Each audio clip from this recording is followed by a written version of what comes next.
इतनी जबरदस्त प्रतिक्रिया हुई, उनके हितों पर ऐसी चोट हुई अनुच्छेद 370 के निष्क्रिय होने से, आप समझ सकते हैं। तो पूरे देश ने इस फैसले को सराहा, इस निर्णय का स्वागत किया। हम लोगों ने सोचा कि अब इस देश ने जो करवट ली है, इसने अपनी दिशा तय कर ली है और इसने अपना भविष्य तय कर लिया है। आगे हमें केवल धैर्य रखने की आवश्यकता है। अब हम यहां से सुधार की ओर बढ़ेंगे। मुझे बहुत से लोगों ने कहा कि अपना सामान कब बांधोगे, कश्मीर कब लौटोगे, अनुच्छेद 370 इतना बड़ा अवरोध था, वो हट गया है। तो मैं मुस्कुराता था, क्योंकि जो हुआ था वो केवल संसद में एक घोषणा हुई थी और राष्ट्रपति ने कुछ कागजों पर हस्ताक्षर किए थे। कश्मीर में धरातल पर जिहाद का शिकंजा अभी भी कसा हुआ था। वो वहां की नौकरशाही हो, वहां का मीडिया हो, वहां का एकेडमिया हो, वहां की पुलिस हो, वहां की जुडिशरी हो, वहां की सिविल सोसाइटी हो, वहां की यूनिवर्सिटीज हो, वहां का एजुकेशन सिस्टम हो, उन सब पे हुर्रियत के पैरोकार बैठे थे। एक एक करके उन्हें हटाना और वहां देशभक्त टिकाना एक बहुत बड़ी प्रक्रिया,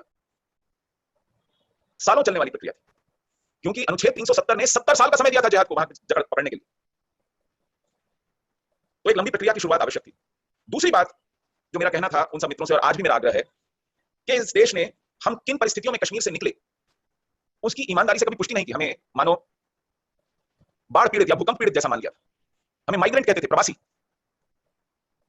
हमारा जाति संहार हुआ, सामूहिक नरसंहार हुआ, इसको मान्यता नहीं देते थे।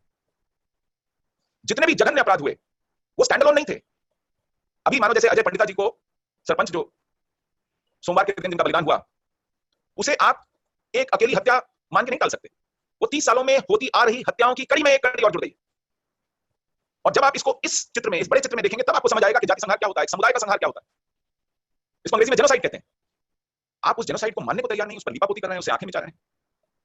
क्योंकि अगर आप जेनोसाइड की पुष्टि करते हैं, उसको मान्यता देते हैं, उसको स्वीकारते हैं, तो फिर आप पर एक जिम्मेवारी आती है कि जिन्होंने एक काम किए, ये कृत्य किए, ये जेनोसाइड किया, उन पर मुकदमा चले, उनका दोष तय हो, उनको सजा मिले, और पीड़ितों को, सर्वाइवर्स एंड विक्टिम्स, इनको न्याय मिले। तो जब तक आप न्याय नहीं देते, और न्याय देने से पहले कौन सा अपराध हुआ है उसकी पुष्टि नहीं करते, जेनोसाइड की, तब तक हमको किस श्रेणी में हाथ कर आप जम्मू कश्मीर ले जाएंगे, ये एक बहुत बड़ा प्रश्न है। तीसरी बात, ऐसे बहुत से लोग थे कश्मीर घाटी में जो कहते थे भैया हमने तो गोली नहीं चलाई, हमने तो आप पर अत्याचार नहीं किया। थे कुछ लोग जिनके पास कलाशनिकोव थी, जिनके पास बम थे, जो जिहादी संगठन चलाते थे, ठीक है, मानते हैं सभी लोगों ने ऐसा नहीं किया। लेकिन ऐसे भी तो बहुत थे जो हमारे जाने की प्रतीक्षा कर रहे थे कि कब ये हिलें और कब इनके घरों पर कब्जे हों, कब इनके बाल लूट लिए जाएं, इनके खेत हथिया लिए जाएं, इनके मंदिर तोड़े जाएं, इनकी दुकानें लूट ली जाएं, इनके व्यापार जब्त कर लिए जाएं। एक बहुत बड़ी संख्या ऐसे लोगों की थी जिन्होंने हमारे जाति संहार का लाभ लिया। They became beneficiaries of our genocide. उनके पास आज भी हमारी जायदादें हैं, आज भी हमारी जमीनें हैं, हमारे मंदिरों पर अतिक्रमण है। जब तक ये लोग सजा नहीं पाएंगे, खुले घूमते रहेंगे, नेता माने जाएंगे, हम इन लोगों में जाकर के वापस बसने लायक होंगे? किस आत्मविश्वास से जाएंगे उन कातिलों में रहने? तो केवल अनुच्छेद 370 का हटा देना एक डिफैक्टो व्यवस्था को, एक औपचारिक व्यवस्था को खत्म करने जैसा था, लेकिन जो अनौपचारिक रूप से शिकंजा जमाए हुए थी उसको निकालना, हमारी परिस्थितियों को मानना कि किन परिस्थितियों में हमारा वहां से पलायन हुआ, हमें न्याय देना, हमारे लूटे हुए सामान की बरामदगी करना, उसको वापस लेकर के आना।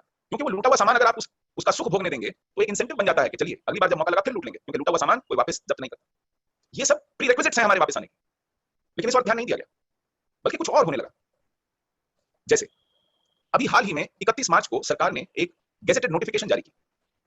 उस गैजेटेड नोटिफिकेशन के तहत, अब मानिए 31 मार्च को पूरा देश लॉकडाउन में था, कोई सरकारी दफ्तर नहीं चल रहा था, कोई निजी दफ्तर नहीं चल रहा था, कोई वाहन नहीं चल रहा था, रेल, हवाई जहाज, बसें, ट्रक सब बंद थे, लोग घरों में बंद थे, बाजार बंद थे, सब कुछ बंद था। ऐसे में देश के गृह मंत्रालय ने यह गैजेटेड नोटिफिकेशन जारी की कि कश्मीर में जो 15 साल से रह रहा है वही वहां का स्थायी निवासी माना जाएगा, डोमिसाइल सिटीजन।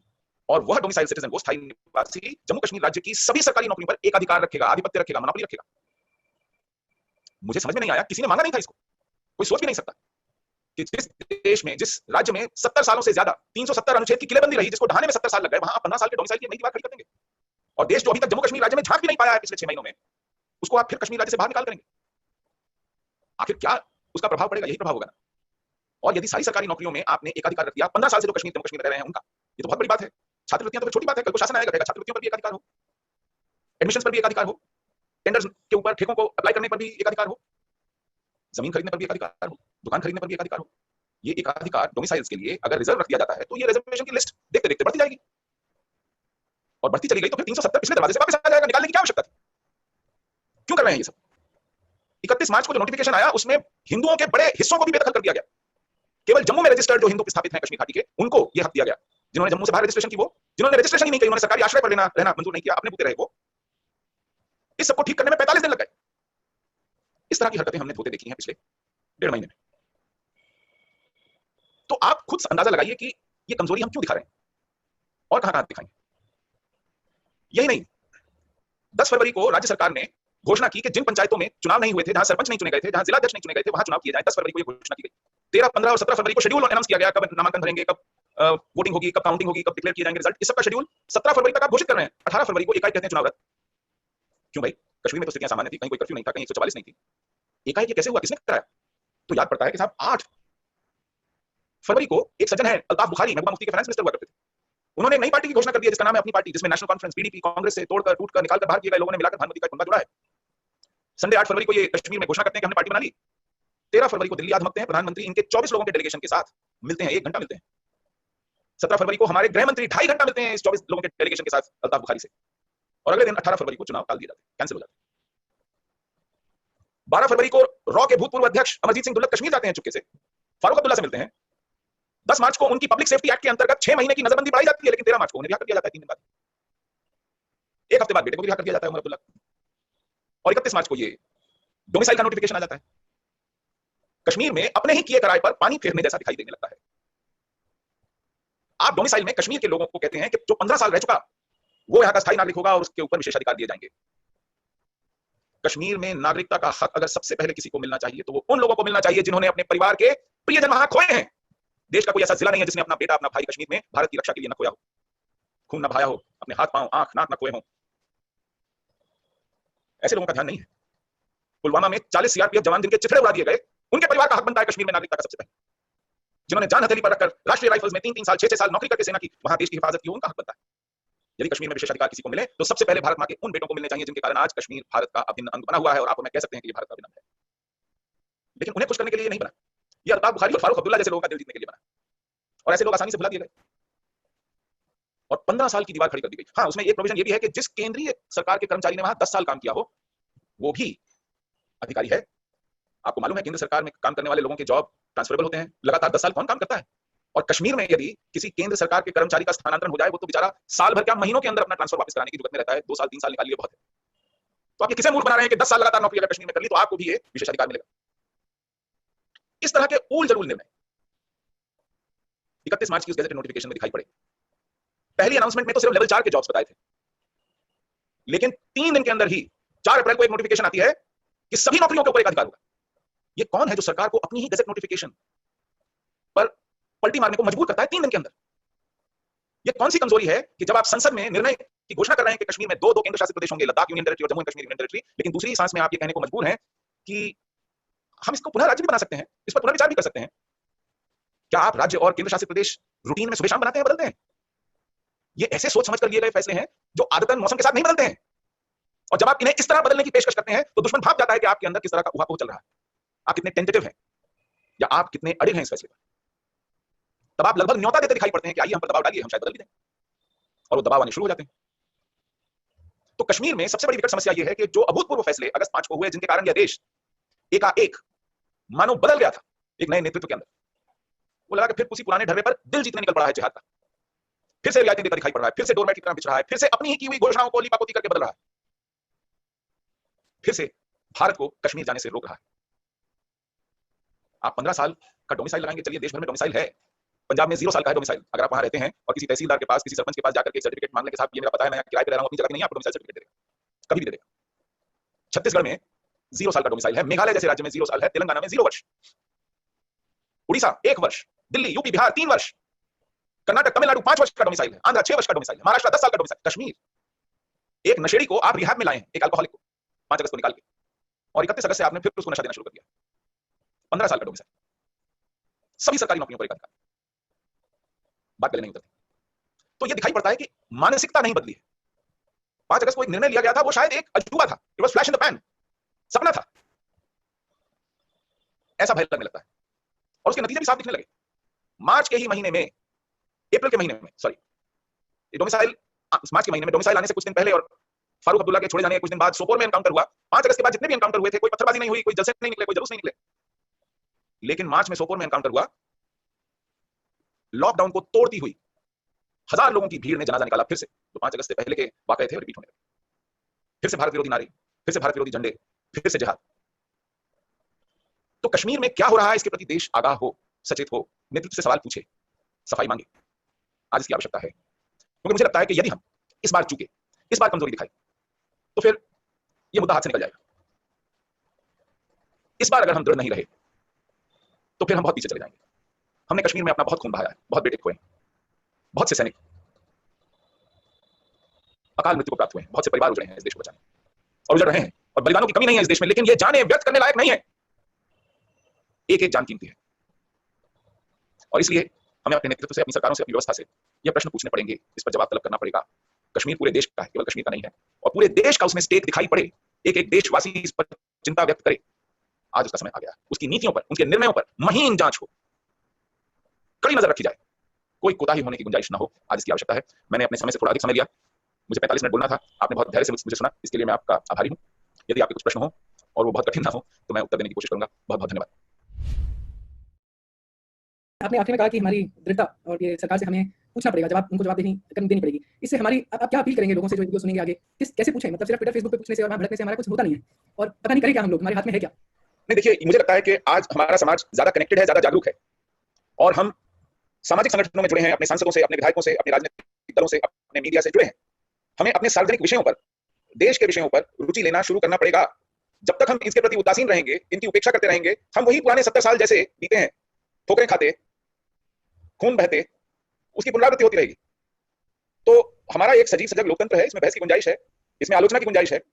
हमारे नेताओं को केवल जय जयकार सुनने की आदत न पड़े, उनसे कठिन सवाल पूछे जाएं, उनके निर्णयों की बारीक छानबीन निरीक्षण हो और वो उत्तरदायी बने, इसकी आवश्यकता है। आज देश पर बहुत से खतरे मंडरा रहे हैं, लेकिन बहुत से खतरे आते हैं जाते हैं। ये एक खतरा है जो 70 साल से बना हुआ है, इसने न सिर्फ कश्मीर से हिंदू समाज को विस्थापित किया है, आज देश भर में 500 से ज्यादा कश्मीर बन गए हैं, वहां से हिंदू विस्थापन हो रहा है। आप यदि रिलीजियस डेमोग्राफी को पढ़ना देखना शुरू करें, 2011 के सेंसस को देख लें, ऐसे 20 जिले हैं जहां से रिस कर हिंदू सुरक्षित स्थानों पर जाने को मजबूर है, औने पौने में अपनी जायदाद, अपना घर, अपनी जमीन, अपना खेत बेचकर सुरक्षित स्थान पर जहां अपनी मां बेटी की हिफाजत कर सके जाने को मजबूर है। और यदि हम कश्मीर में दृढ़ता दिखाते हैं, पूरा मैसेज जाएगा देश भर में कि यह देश बर्दाश्त नहीं करेगा। ऐसा समाज जो शांतिप्रिय है, निहत्था है, अपने देश की सुरक्षा व्यवस्था पर भरोसा करके आश्रित है, वो इस प्रकार हिंसा का शिकार हो। मेवात के बारे में देख लीजिए क्या हो रहा है, आजमगढ़ की खबर आई है, देखिए क्या हुआ, केरल के मलप्पुरम में क्या हुआ, कर्नाटक के भटकल में क्या हुआ, इंदौर में क्या हुआ। कोविड का इलाज करने वाले डॉक्टर्स जान बचा के भागना पड़ा, ऐसे क्लस्टर्स पैदा हो गए हैं, वो हर शहर में है, दिल्ली में है। डोनाल्ड ट्रंप की नाक के नीचे दंगा हो गया दिल्ली में, कराया गया। लेकिन देश कमजोरी दिखाएगा, हमारे राष्ट्रीय सुरक्षा सलाहकार को रात 2 बजे मरकज जाके गिड़गिड़ाना पड़ेगा तबलीगियों के पास, कृपया निकल आइए, हमें आपका इलाज करने दीजिए। जो काम में हेड कांस्टेबल और 4 कांस्टेबल को डंडे लगा करना चाहिए था, उसके लिए रात 2 बजे हमारा नेशनल सिक्योरिटी एडवाइजर चिरौरी करने जाए, गिड़गिड़ाने जाए। शाहीन बाग में 200-400 लोग रास्ता घेर करके बैठ जाएं, हमारा गृह मंत्री कहे मेरे दरवाजे खुले हैं, आइए वार्ता कीजिए, और वो कहे नहीं, यहां आएगा गृह मंत्री, यहां आएगा प्रधानमंत्री हमसे बात करने, और 3-3 महीने वो बैठे रहे, पूरे शहर को अस्त-व्यस्त करके बैठे रहे, लाखों लोगों के रास्ते रोक के बैठे रहे, और पूरे देश में शाहीन बाग को मुत्तों की तरह उगाए, हर शहर में एक शाहीन बाग का रेप्लिका खड़ा हो जाए। इस तरह की कमजोरी दिखाने से देश कितना चलेगा, कहां चलेगा, कैसे? कि जो आपने कहा कि 31 मार्च को जो हमारी भाजपा की सरकार ने फैसला लिया है, जिसमें 15 वर्ष के स्थायी नागरिकों को ही सारे अधिकार और नौकरियां देने का फैसला हुआ है, क्या आपको लगता है कि there is a role that the BJP is playing to appease the Sushil ji, शायद प्रश्न ये था कि to appease either the Kashmiri Muslims और द मुस्लिम्स और समथिंग लाइक दैट, आवाज कर दी उनकी। देखिए, वो पूरे राज्य के लिए, पूरे राज्य के सभी स्थायी नागरिकों के लिए प्रावधान है डोमिसाइल का, लेकिन हमने ये देखा है कि 370 के तहत भी कश्मीर की व्यवस्था में 70% से ज्यादा नौकरियां घाटी के मुसलमानों को दे दी जाती थी। कश्मीरी हिंदुओं को नौकरियां मिलती नहीं थी, जम्मू के डोगराओं को नौकरियां नहीं मिलती थी, लद्दाख के बौद्धों को नौकरियां नहीं मिलती थी। लोगों को सुप्रीम कोर्ट आकर के चुनौती देनी पड़ती थी कि मेरिट लिस्टर्स को आप मेडिकल सीट्स एडमिशन नहीं दे रहे हैं, इंजीनियरिंग सीट्स में एडमिशन नहीं दे रहे हैं, भेदभाव कर रहे हैं। तो व्यवस्था चाहे कैसी भी हो, लेकिन उन्होंने भेदभाव किया, तो इस डोमिसाइल एक्ट के तहत भी फिर से भेदभाव करेंगे। मुख्य उद्देश्य तो यही है कि कश्मीर में शेष भारत से लोग ना आने पाए, और अगर ऐसी पाबंदी, ऐसा प्रतिबंध रहा, तो देश का जो सबसे बड़ा नुकसान हो रहा है कश्मीर में, वो जनसंख्या के असंतुलन के कारण हो रहा है। वो कैसे ठीक होगा असंतुलन? अगर इस तरह के बाधाएं आप खड़ी करते रहे समस्त देश के लिए कश्मीर में, तो फिर किसको अपील करेंगे और किसकी हिफाजत करेंगे, कैसे ठीक करेंगे समस्या? उन्होंने क्वेश्चन अपना टाइप करके भेजा है, दादी ने बोले to appease the Dogras of Hindu Jammu region, क्या उन्हें अपील करने के लिए 15 साल का डोमिसाइल डाला है? अरे मुझे आप एक बात बताइए, डोगरा को तो 370 तो डोमिसाइल से भी बड़ा प्रिविलेज था ना, क्या मिला डोगरा को? मिला उसमें से कुछ नहीं मिला। तो इस तरह के प्रिविलेजेस दिखाने का ऐसा है कि वो सबके सब एक ही तरह कॉर्नर हो जाते हैं। इसी शिकंजे को तो तोड़ने की आवश्यकता है सबसे पहले, वरना डोगराओं के पास तो 370 के तहत जितने प्रिविलेजेस थे उतने तो ये दे ही नहीं सकता डोमिसाइल। लेकिन क्या मिल गया उन 370 के प्रिविलेजेस से डोगरा लोगों को, जो अभी डोमिसाइल लाके दे देगा? सामान्य बुद्धि का प्रश्न तो ये है कि डोगरा 370 के तहत भी तो प्रिविलेज थे, क्या मिला उनको? कुछ नहीं मिला। वो भी हमारे साथ आके खड़े हो गए कि 370 हटाइए। और दूसरी बात, डोगरा हित या हिंदू कश्मीरी हित देश के हित से बड़ा नहीं हो सकता। जब तक जम्मू कश्मीर में भारत नहीं है, तब तक भले ही डोगरे हों या कश्मीरी हिंदू हों या सिख हों या कोई भी हो, जब तक भारत नहीं है तब तक वो देश सुरक्षित, वो प्रदेश सुरक्षित नहीं है, तब तक वहां कोई डोगरा सुरक्षित नहीं है। तब तक वहां कोई कश्मीरी हिंदू सुरक्षित नहीं है, चाहे कितना भी उनको कागजों पर लिख लिख के आप विशेषाधिकार देते रहो। वहां के धरातल पर जो स्थिति है उसको पहले सुधारना जरूरी है। आपने काफी कुछ बताया जो काफी ज्ञानवर्धक था। आपने बीच में एक बात कही कि 5 अगस्त को कुछ निर्णय लिए गए, लेकिन उसके बाद फिर से लगता है कि सरकार जो है उनको फिर से मनाने की कोशिश कर रही है। तो ऐसा क्या है जो ये बीजेपी की जो सरकार है केंद्र में, जिसकी वजह से उस सरकार को पता नहीं किसको, लेकिन जिसको भी मनाना पड़ रहा है, या वो ऐसे इस तरह से उनको ऊपर दबाव डाला जा रहा है, तो वो क्या दबाव है? उसके बारे में कुछ बताएंगे? यही पूछना पड़ेगा, सबको मिलकर पूछना पड़ेगा, आपका दबाव ऐसा क्या है भाई? आप किस दबाव में काम कर रहे हैं? अब देखिए ना, अगर नेशनल सिक्योरिटी एडवाइजर को रात को 2 बजे खुद जाना पड़ रहा है मरकज, ये कौन सा दबाव है? अगर दंगाइयों के बीच जाके कहना पड़ रहा है कि इंतजामिया आपको तहफ्फुज देगा, अल्लाह ताला के फजल से अमन होगा, आप बेफिक्र रहें, ये उन लोगों के बीच जाके कहना पड़ रहा है जिन्होंने उस आईबी के अंकित त्यागी को चाकुओं से गोद गोद के मार दिया था, जिस आईबी के आप स्वयं अध्यक्ष रहे, डायरेक्टर रहे। डोवल साहब, प्रॉब्लम यहाँ है, कौन सा दबाव है? हम भी यही पूछ रहे हैं कि जब 5 अगस्त को आपने ऐलान कर दिया कि साहब हमारे पास अधिकार हैं, हम सार्वभौम शक्ति हैं, ये हमारे अधिकार क्षेत्र में, हमारे संविधान में क्या कानून रहे क्या न रहे, और ये हमारा अंदर, इसमें पाकिस्तान, चीन या दुनिया में किसी को दखल देने की जरूरत नहीं है, हमने फैसला किया ना, सबको बताया, बहुत अच्छी बात है। तो फिर ये कौन सा दबाव था कि हम 27 मेंबर्स ऑफ यूरोपियन पार्लियामेंट उनको बटोर के इकट्ठा करके लाए और कहा चलो आपको कश्मीर घुमाने ले चलते हैं, आपको डल पे बोट की राइड कराते हैं, आपको वहां डेलीगेशन से मिलाते हैं। आपका अंदरूनी मामला है तो ये अंदरूनी रहेगा ना। आपके अंदरूनी मामले में आप बुला बुला के यूरोपियन पार्लियामेंटेरियंस को झांकने देंगे? आप देश में बैठे राजदूतों के 2-2 बैच ले जाएंगे कश्मीर में अंदरूनी मामले में झांकने के लिए? तो क्या कीमत रह जाएगी इस बात की कि ये देश का अंदरूनी मामला है? कौन सी कमजोरी है? आप मुझे बताइए, क्या आपको इसमें विडंबना नहीं दिखती है, विरोधाभास नहीं दिखता है? नमस्कार सुशील जी, आपने अपने डोमिसाइल के बारे में जो भी जानकारी दी है, मुझे बिल्कुल नई जानकारी थी। पहले मैं इसको एक दूसरे नजरिए से देखा था, आज आपने काफी ज्यादा इसमें इन्फॉर्मेशन दिया है। अब मुझे ये समझ नहीं आ रहा कि whether we have to support it और we have to just go against it. और अगर हमें इसके अगेंस्ट में जाना है तो हमें क्या इसके लिए कुछ फ्रेमवर्क बनाना चाहिए, ऑर्गेनाइज वे में हमें इसके लिए प्रोटेस्ट करना चाहिए, या हमें आगे की रूपरेखा क्या करनी चाहिए इसमें? देखिए, मुझे लगता है कि इस पर प्रश्न खड़े करने चाहिए। अब आप सोचिए, 31 मार्च को लॉकडाउन है, ये चोरी छुपे दुनिया में लॉकडाउन है, पूरे देश में लॉकडाउन है, कोई दफ्तर नहीं चल रहा, चाहे सरकारी हो या निजी हो, कोई दुकान नहीं खुली है, हवाई जहाज बंद है, रेलगाड़ियां बंद है, बसें बंद है। ये किसके कहने पर आप कर रहे हैं? और चोरी छुपे गैजेटेड नोटिफिकेशन आ जाता है, किसी ने मांगा नहीं था, कोई डिमांड नहीं थी, कोई जुलूस नहीं निकला था, कोई हाई तौबा नहीं थी। आप 15 साल का डोमिसाइल खड़ा कर देते हैं। 31 मार्च को जो नोटिफिकेशन आती है उसमें लेवल 4 की नौकरियां हैं। 4 अप्रैल को जो नई नोटिफिकेशन, रिवाइज नोटिफिकेशन आती है, वो कहते हैं पिछली में अमेंडमेंट है, not level 4 but all jobs. 31 मार्च के नोटिफिकेशन में कहते हैं only those Kashmiri Hindus who registered in Jammu. जिन्होंने जम्मू के बाहर रजिस्टर किया उनका पता नहीं, जिन्होंने रजिस्टर नहीं किया उनका पता नहीं। ये किसके दबाव में हो रहा है? ये पूछने की हमारी अधिकार तो है ना। और ये आप हमको दे रहे हैं ये कहने के लिए तालियां बजाइए, बहुत बड़ी बात कर दी हमने। अब हमने, आप देखिए, कह रहे हैं कि हमने रेफ्यूजीज के लिए, गुरखा के लिए, कश्मीरी हिंदुओं के लिए, दलितों के लिए बहुत बड़ी बात कर दी। वो सारी बड़ी बात तो 5 अगस्त को हो ही गई थी, जब आपने कश्मीर के सारे नागरिकों को देश के बराबर लाके खड़ा कर दिया था। अब वो बराबर के अधिकारी थे। अब देश की रिजर्वेशन वहां लागू होती थी दलितों के लिए भी। अब वहां कोई विशेषाधिकार नहीं था किसी समुदाय के लिए। वो सारे जितने भी अपवाद थे, जितनी भी खामियां थी, वो आपने 370 हटाकर, चाहे वो जेंडर डिस्क्रिमिनेशन हो, कास्ट डिस्क्रिमिनेशन हो, प्रिविलेजेस हो, एक्सेप्शंस हो, वो सब आपने दूर कर दिए थे। ये 15 मई को नया ढोल पीटने की क्या आवश्यकता थी? क्या हमने 15 साल का डोमिसाइल देके इसको भी एम्पावर कर दिया, उसको भी एम्पावर कर दिया? आप झूठ बोल रहे हैं। वो एम्पावरमेंट हमको 5 अगस्त को मिल गई थी। डोमिसाइल से आपने वहां की व्यवस्था पर काबिज जिहादियों को एम्पावर किया है, और लॉलीपॉप हमें दे रहे हैं कि देखिए साहब आप भी ताली बजाइए, आप भी एम्पावर हो गए। हम तो इस तरह 370 में भी हम एम्पावर थे, इससे ज्यादा एम्पावर थे। तो हम क्यों मांग कर रहे थे 370 हटने की? इसलिए क्योंकि हमारी एम्पावरमेंट में देश एम्पावर नहीं होता, देश कमजोर होता था। जब तक पूरा देश एम्पावर नहीं होगा, हम अपनी एम्पावरमेंट का कुछ नहीं कर पाएंगे। If India is strong in JNK, only then we will survive in JNK. If India doesn't survive in JNK, our privileges mean nothing. ये हमको क्लियरली समझना पड़ेगा। मूलतः एक ही प्रश्न मेरे दिमाग में बार-बार मुझे हिंजोड़ रहा है, और कुछ हद तक वो उठाया भी गया है कुछ दूसरे श्रोताओं द्वारा, पर फिर भी मैं आपसे पुनः वो प्रश्न आपके सम्मुख रखता हूँ। आपके विचार में ये जो 31 मार्च को नोटिफिकेशन आया गैजेट का, इसके पीछे क्या कोई विदेशी ताकतों का हाथ है?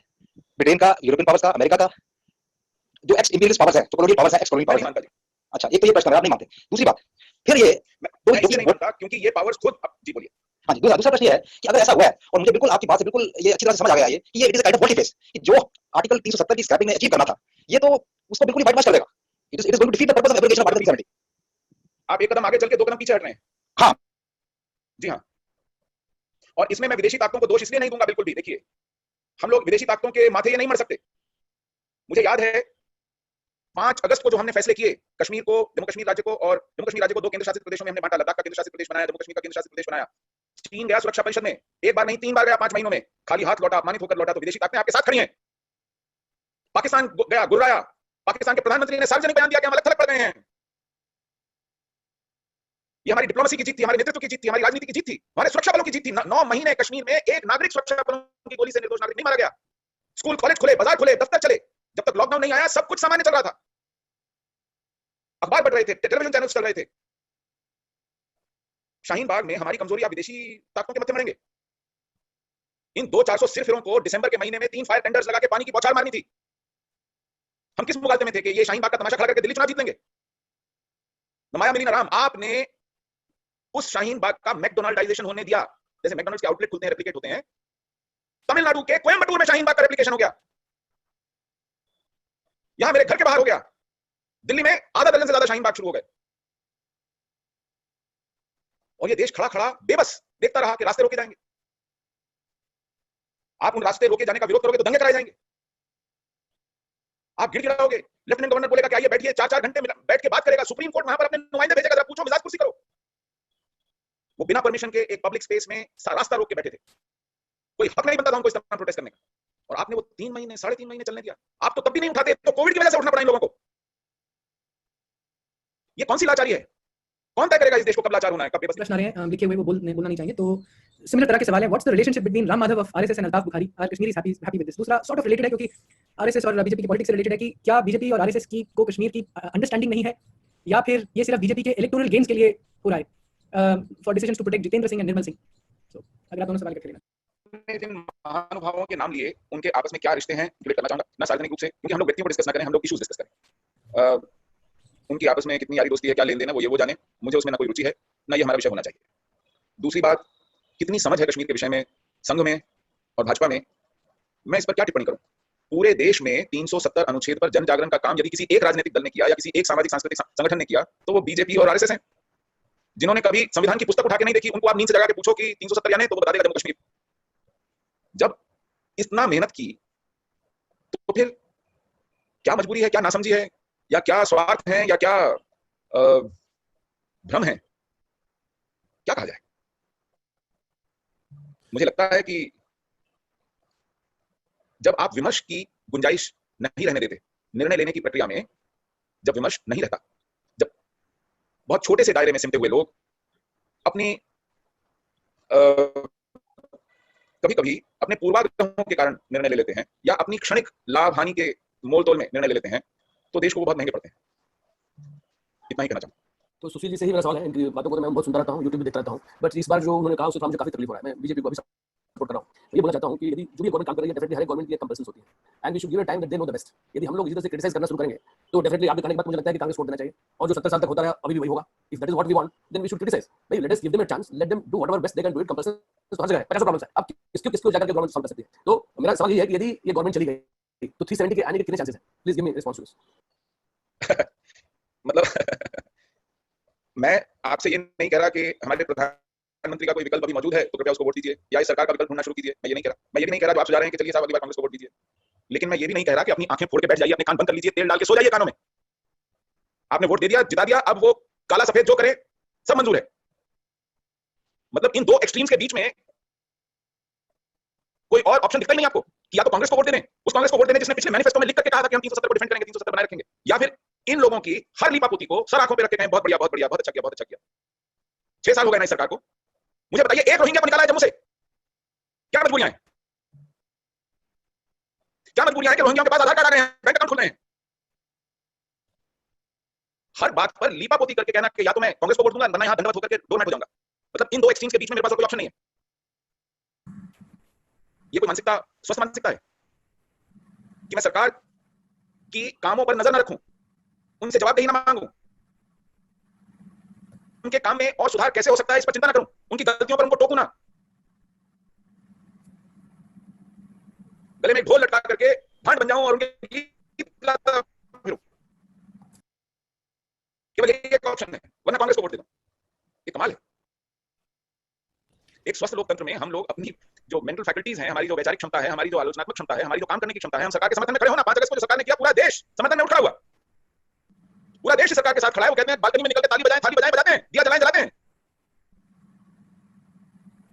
लेकिन अगर कोई सरकार अंधेरे में चोरी छुपे कोई ऐसा काम करती है जो देश के लिए घातक है, तो उसमें क्या करेंगे आप? आंख में पट्टी मान के बैठ जाएंगे, उसको नजरअंदाज कर देंगे, उस पर प्रश्न नहीं पूछेंगे, अपने नागरिक होने का दायित्व नहीं निभाएंगे। वोटर को बंधुआ नहीं होना चाहिए किसी का। आप जब तक सजग हैं तो देश के हित सुरक्षित हैं।